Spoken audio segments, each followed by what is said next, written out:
Alright folks, Falcon and the Winter Soldier drop. Boy, we are eating good, MCU fans. Let's talk about it.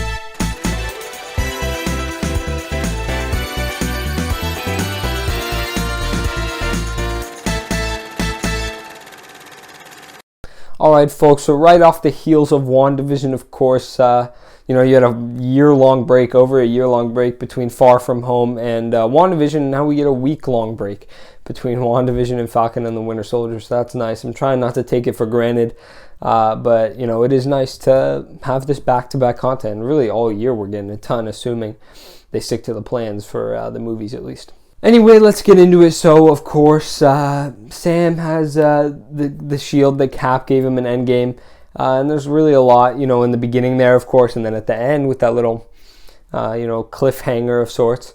But I feel like it sort of retreads the Far From Home, what happened in Far From Home with Peter not feeling the responsibility necessary or feeling like those glasses, Edith, isn't meant for him. And it's sort of the same thing here with the shield. We'll see where they go with it. It's pretty obvious to me that Falcon will have the shield by the end, but we'll see what they do with it.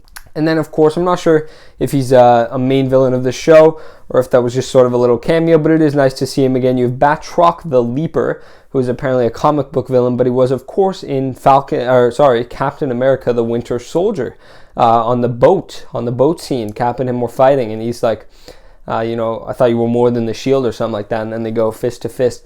And he's doing all sorts of gymnastic moves. And he's here again in the beginning. He's part of the LAF, the terrorist group that kidnapped that soldier.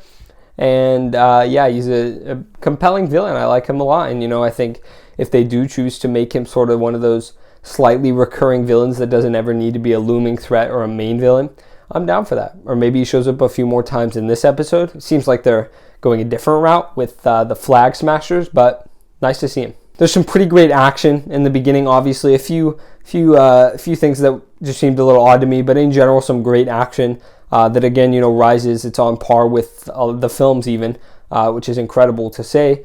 But they had a large budget, so what can you say? But I do think that it was great action, and it gave you sort of something that you don't see, which you would feel like would be more utilized for Falcon especially, but a lot of air combat. You really get that high octane, there's an air chase, some helicopters shooting at him, and obviously you have Falcon in the air for action in previous movies, but it's never quite been like this, and I think it's finally cool that they're utilizing, and you get different looks at all of his gadgets and what his wings can do, and that's cool. I like it.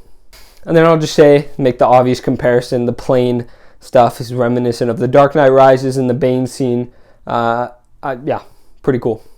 I'll say the Flag Smashers, from what we've heard and seen, which is admittedly little, but they do seem like an interesting concept for sort of a central villain, because it is such another example, which are often the best villains, of sympathetic, empathetic, yet wrong villains, right? So you have Magneto, Thanos, these people who want to try and get the right thing, sort of, you could argue, but are going about it the wrong way. And obviously they're stealing money in this episode.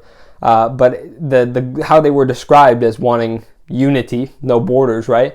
There's nothing wrong with wanting unity, but there is, of course, something wrong with, we'll see, how they do it, but I assume, again, they are a terrorist organization, so they will likely be committing terrorist acts, attacking people, and wanting to return to life before the blip isn't exactly a message that a lot of people can agree with, because half of life was wiped out.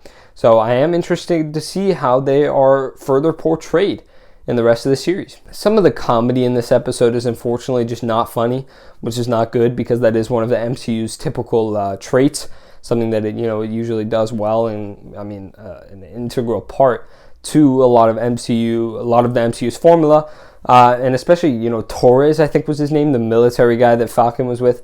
I didn't really like his acting. I don't know why I'm lumping those two things together, but I guess he cracks a lot of jokes, and I didn't think he was good, and I don't know if I laughed in this episode. I like the nice little Rhodey cameo in here, and it's things like this that, I'm sure he won't show up again. He's obviously just having a conversation with Falcon, so it's not even like he does much, but it is things like this that contribute to the consistency of the franchise, and again, bringing back Batroc the Leaper.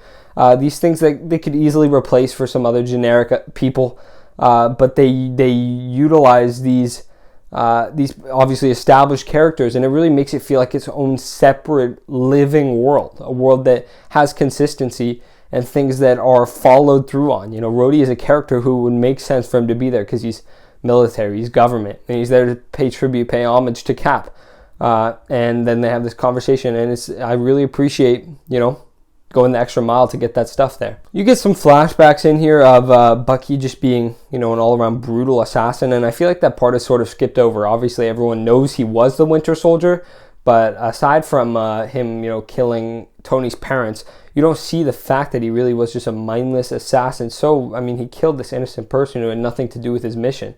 And obviously, he shouldn't feel guilt over it, but I think many of us in that same situation, being used as a murderer to straight up brutally kill people, he's shooting people left and right, it's a tough situation that we have to watch and understand to know this character. And then I think this, obviously we'll see how they expand on it, but I think the way they use Bucky's story and continue on his arc in this series, hopefully, but it's certainly in this episode, is great. He has this guilt, he has this grief, and he is trying to make amends, whether that means telling people to stop from things that he helped them get, like in the case of, I believe, that Congresswoman, or whether it's, he feels bad for killing someone's son, and he has to go and just try and make that person feel better, make them live a better life.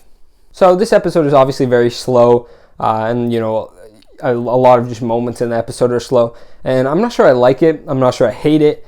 I think it's pretty meh as far as things go, but I can just say that this is a benefit of having the format of a TV show. You wouldn't be able to get all these different moments in a movie. You just wouldn't. This isn't something you'd be able to explore, whereas in a TV show you can. So I like that they have the opportunity to give these character moments, but maybe either not so many or not as long.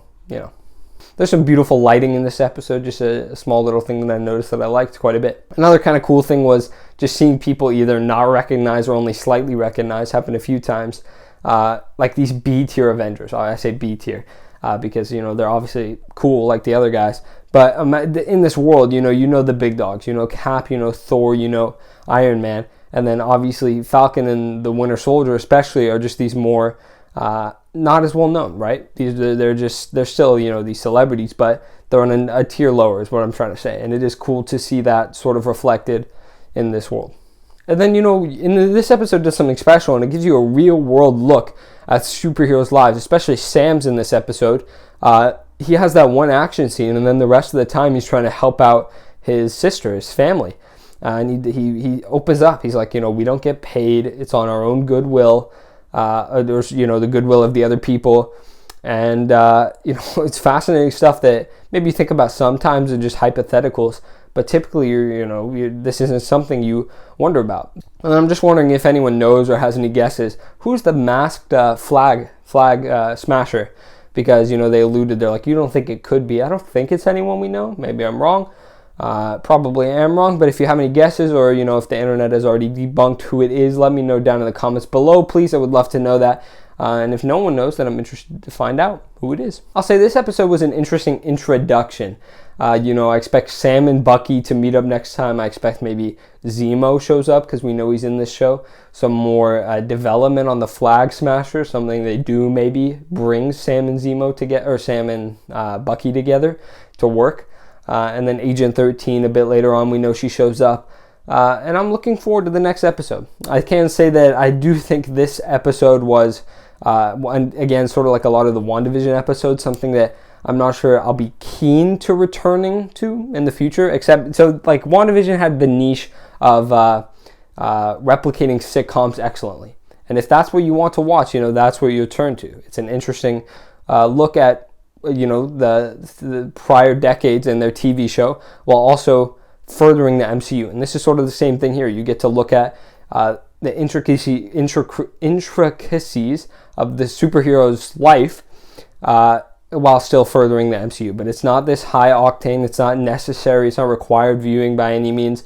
So I feel like I'll feel like that in the future. It doesn't seem like something that I'll be enthused to watch per se, something that I'll want to watch frequently. It was a pretty okay episode by all means. Sets up nicely for the rest of the season, which is hopefully excellent. Don't want to get my expectations too high, but that's my review of the first episode of Falcon and the Winter Soldier. Folks, I have been EDPC Reviews, and you have been amazing. I will see you in the next episode. Bye-bye.